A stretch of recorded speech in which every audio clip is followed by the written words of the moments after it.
হযরত আলী রাদিয়াল্লাহু তাআলা আনহুকে কেউ প্রশ্ন করলেন, হে আলী, তুমি যে আল্লাহর ইবাদত করো, বলো তুমি আল্লাহকে কখনো দেখছো নাকি?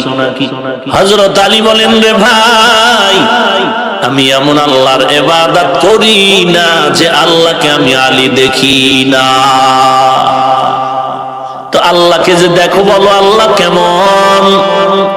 আল্লামা ফরিদউদ্দিন আত্তার রহমাতুল্লাহ আলাইহি জবাব দেন, হিচে কাসদার মুলকে উ আম্বাজুনে কৌলে উরা লাহনে নে আওয়াজ নে, হিচে কাসদার মুলকে উ আম্বাজুনে কৌলে উরা লাহনে নে आवाज ने, तू दिल में तू आता है समझ में नहीं आता, तू दिल में तू आता है समझ में नहीं आता, बस जान लिया मैं तेरे पहचानो यही है, बस जान लिया मैं तेरे पहचानो यही है।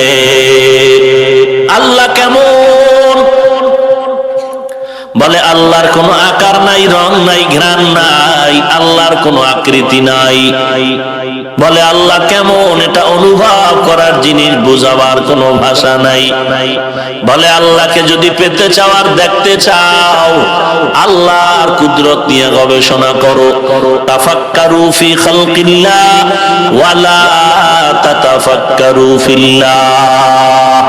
আল্লাহ নিয়ে গবেষণা করিও না, আল্লাহকে পেতে হলে আল্লাহর কুদরত নিয়ে গবেষণা করো। আসমানটাকে এমন সুন্দর করে বানাইলেন যে আসমানটা জমিন থেকে 500 বছরের দূরত্বের পরে প্রথম আসমান, আসমানটা পূর্বা মোটা 500 বছর দূরত্ব, এই রকম আবার প্রথম আসমানের উপরে খালি জায়গা 500 বছরের দূরত্ব, এরপরে দ্বিতীয় আসমানটা 500 বছরের মোটা, এরপরে আবার খালি জায়গা 500 বছরের মতো খালি, এরপরে 3 নাম্বার আসমান 500 বছরের মোটা, এরপরে আবার খালি জায়গা 500 বছরের দূরত্ব, এরপরে চতুর্থ আসমান হলো 500 বছরের মোটা।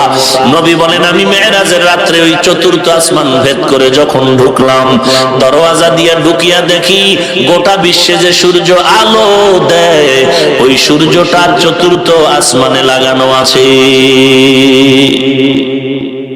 ওখান থেকে দুনিয়াতে আলো দেয় সূর্য, চতুর্থ আসমানে সূর্য লাগানো। তো সেখান থেকে 3টা আসমান ভেদ করে আলো কিভাবে দেয়? মুফাসসিরিনে কেরাম তার জবাবে লিখেছেন, আল্লাহ যতটা আসমান বানিয়েছেন, প্রত্যেকটা আসমান 700 গ্লাস দ্বারা তৈরি করা। তো একটা লাইটের সামনে 1000 গ্লাস থাকলে আলো ভেদ হবে না? এই 3টা গ্লাস যদি করতে চাও, তোমার 3টা গুণ অর্জন করতে হবে। 1 নাম্বার গুণের নাম হলো আদব। যার মধ্যে আদব নাই, ওই বান্দা এই ক্লাস করে কোনোদিন কামিয়াব হতে পারবে না। বেয়াদবের মতো বান্দা কোনোদিনই ক্লাস করে আল্লাহর পরিচয় পাবে না। 3টা গুণের মধ্যে 1 নাম্বার গুণের নাম আদব। আদব কেমন জিনিস? যেই জিনিস যেই জায়গায় রাখা দরকার, ওই জিনিস ওই জায়গায় রাখার নাম হলো আদব। আল্লাহর ওলি বলেন, রে মানুষ, প্রত্যেকটা জিনিসের একটা সৌন্দর্য আছে। মানুষের সৌন্দর্যের নাম হলো একমাত্র আদব। আল্লাহর নবী বলেন, আল্লামানি রব্বি ফাআহসানা তালিমি, আদ্দাবানি রব্বি ফাআহসানা তাদিবি। আল্লাহ আমাকে ইলম দান করেছেন, শিক্ষা দিয়েছেন। আল্লাহর দেওয়া ইলমটা কতই না সুন্দর। আল্লাহ আমাকে আদব শিক্ষা দিয়েছেন, আল্লাহর দেওয়া আদব না কতই না সুন্দর। এরে নবীর উম্মতের দল, বেয়াদব কখনো আল্লাহর মারিফত পাবে না, আল্লাহর রহমত পাবে না। আদবওয়ালা জিন্দেগির বড় দাম। মান তাওয়াযা লিল্লাহ রাফাআহুল্লাহ। পয়গম্বর বলেন, যেই বান্দা আল্লাহর মহব্বতে পথে বিনয়ী হয়ে যায়, আল্লাহ পাক তার মর্যাদা অনেক উঁচু করে দেয়। যেই জিনিস যেই জায়গায় রাখা দরকার ওই জিনিস ওই জায়গায় রাখার নাম হলো আদব। এর নবীর উম্মতের দল সুলতান মাহমুদ গজনভী রহমতুল্লাহ আলাইহি একদিন সফরে রওনা হয়ে গেলেন। রাতের অন্ধকারে কোনো এক বাড়িতে মেহমান হয়ে গেলেন থাকার জন্য।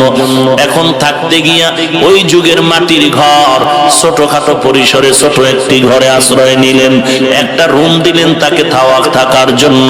রাতের বেলা যখন সুলতান মাহমুদ ঘুমাইতে যাবেন, হঠাৎ করে তাকায় দেখে পায়ের কিনারা একটা তাকের উপরে কোরআন